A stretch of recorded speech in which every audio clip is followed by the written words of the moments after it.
القضاء الفرنسي يصدر حكمه على الجزائري يوسف عطال بسبب يوم أسود اليهود.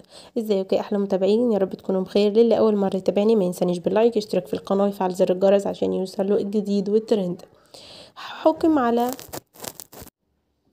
على يوسف عطال لاعب منتخب الجزائري لكرة القدم وفريق نيس الفرنسي بالسجن لمدة 8 أشهر مع وقف التنفيذ لنشر مقطع فيديو يدعو إلى يوم أسود لليهود، وذلك على خلفية الحرب بين حركة المقاومة الإسلامية حماس وإسرائيل.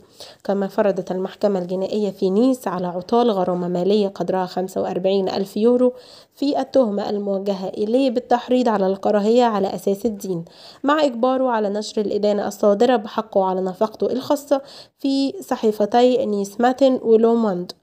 وجاء الحكم قريبا مما طالبت به النيابة العامة التي أرادت إدانة المدافع الدولي الجزائري بالسجن 10 أشهر مع وقف التنفيذ وتغريمه مبلغ 45 ألف يورو لنشر مقطع فيديو البالغ مدته 35 ثانية.